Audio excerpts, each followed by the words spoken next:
السلام علیکم ناظرین، میں ہوں آپ کا ہوسٹ اظہار علی عباسی اور آپ میرا یوٹیوب سپورٹس چینل دیکھ رہے ہیں اظہار رائے۔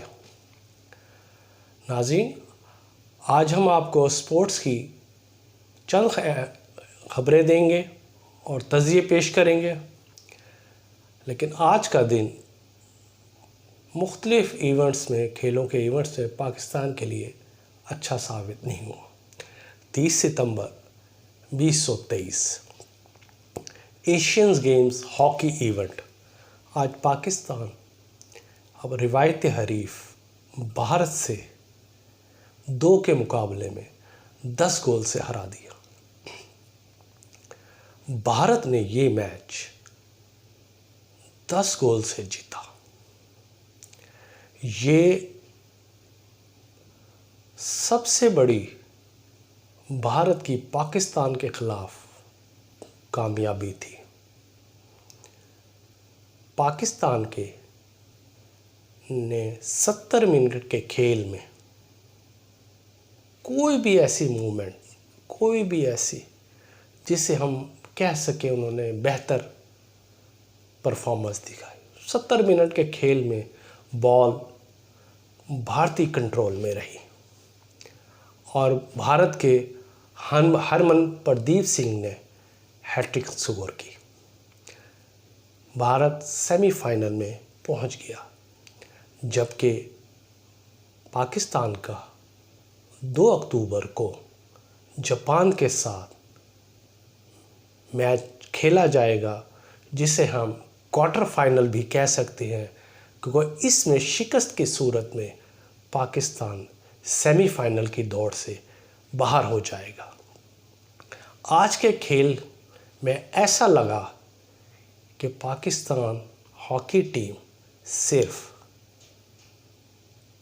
ٹاپ 10 کی ٹیموں کے ساتھ کھیلنے کے قابل نہیں، اور یہ صرف نیپال، ازبکستان جیسی ٹیموں کے ساتھ ہی کھیل سکتی ہے۔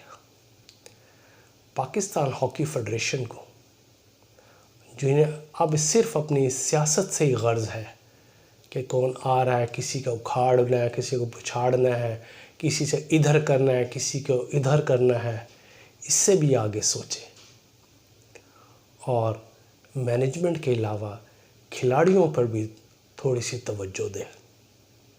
نوجوان کھلاڑیوں کو اچھی سہولیات فراہم کرے، اچھے کوچز فراہم کرے اور ادرز میں سہولیات دے، تاکہ وہ بڑے ایونٹ کے لیے بھی نفسیاتی طور پر مضبوط ہو سکے۔ دوسرا اسکواش ایونٹ ہے۔ اسکواش ایونٹ میں پاکستان کا مقابلہ آج فائنل میں بھارت کے ساتھ تھا، جس میں بھارت نے 1 کے مقابلے میں 2 مارجن سے کامیابی حاصل کی اور گولڈ میڈل حاصل کیا۔ پاکستان کے کھلاڑیوں نے سلور میڈل کا اعزاز حاصل کیا۔ یہ 2018 کے بعد پہلا 5 سال بعد موقع ہے کہ پاکستانی اسکواش ٹیم نے کوئی بھی میڈل اپنے سینے پر سجایا۔ تیسرا جو میچ تھا وہ سافٹ فٹ بال انڈر 19 چیمپئن شپ تھا، جس میں پاکستان اور بھارت کے درمیان میچ ہوا۔ یہ میچ بھی بھارت نے 0 کے مقابلے میں 3 گول سے جیت لیا۔ اس طرح آج 30 ستمبر کو پاکستان کے مختلف سپورٹس ایونٹ میں بھارت سے پاکستان کو ناکامی کا سامنا کرنا پڑا۔ ایک اور اہم نیوز کے بارے میں دیتے ہیں کہ اولمپک کمیٹی نے آج فرانسیسی حکومت کو ایک ٹکا سا جواب دیا۔ وہ ٹکا سا جواب کیا ہے کہ پیرس اولمپک 2024 میں ایتھلیٹکس ولیج میں کسی ایتھلیٹکس پر حجاب پر پابندی نہیں لگائی جائے گی، یعنی وہ کھلاڑی حجاب پہن سکتے ہیں۔ فرانس میں حجاب پر پابندی ہے اور وہ اپنی پابندی پر عمل درآمد کرانا چاہتی ہے۔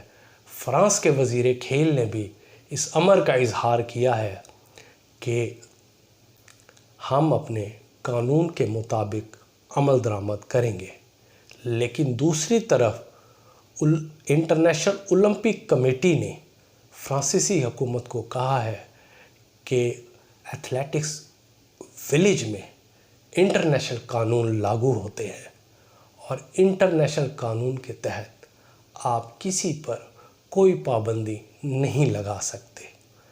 اگر آپ نے پابندی ہی لگانی ہے تو اپنے کھلاڑیوں پہ لگائیں اور دیگر ممالک کے کھلاڑیوں پر یہ قانون لاگو نہیں ہوگا، کیونکہ ولیج میں صرف انٹرنیشنل قانون ہی لاگو ہوگا اور اس پہ بھی عمل درآمد کرایا جائے گا۔ کرکٹ ورلڈ کپ کی طرف جاتے ہیں تو آج پاکستان کرکٹ بورڈ نے ICC کو باقاعدہ خط لکھ دیا، جس میں شائقین اور میڈیا سے تعلق رکھنے والے لوگوں کو ویزوں کے اجراء کے بارے میں کہا گیا ہے۔ PCB نے ICC کو لکھا کہ ویزوں کے لیے شائقین بڑی بے تابی سے انتظار کر رہے ہیں، لیکن BCCI اس سلسلے میں کوئی تعاون نہیں کر رہا، تو آپ ایکشن لیں اور پاکستانی شائقین اور صحافیوں کے لیے جلد سے جلد ویزوں کا اجراء کیا جائے۔ ورلڈ کپ ایونٹ شروع ہونے میں صرف 5 دن باقی ہیں، لیکن پاکستان شائقین کو ابھی تک ویزے جاری نہیں کیے گئے۔ ایک اہم خبر دوسری کہ شاداب خان اور شاہین آفریدی سے بولنگ نہ کرانے کی وجہ سامنے آ گئی۔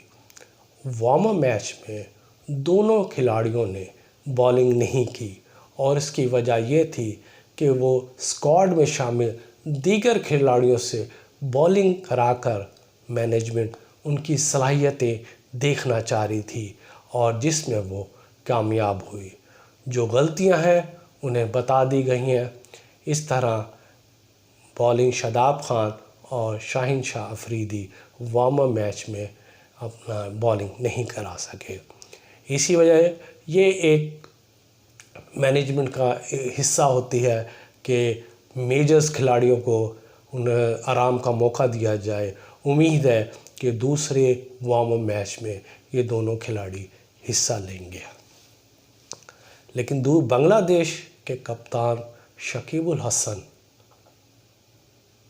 انجری کی وجہ سے ورلڈ کپ سے باہر ہونے کی امید ہے۔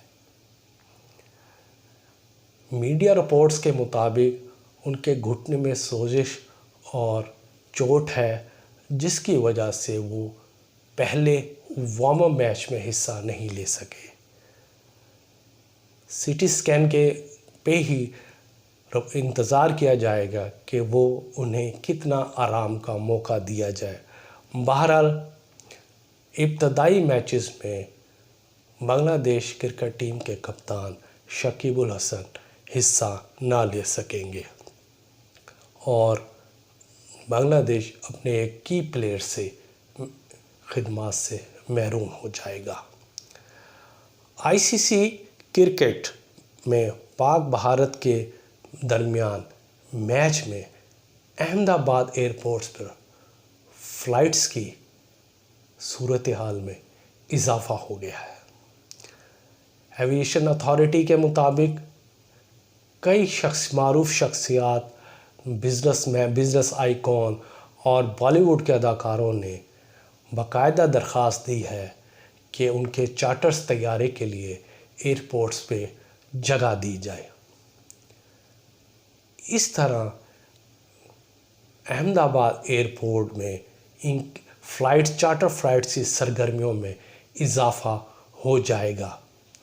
احمد آباد ایئرپورٹ پر چارٹر طیارے تقریباً 32 کے قریب گراؤنڈ کیے جا سکتے ہیں، لیکن صورتحال دیکھ کر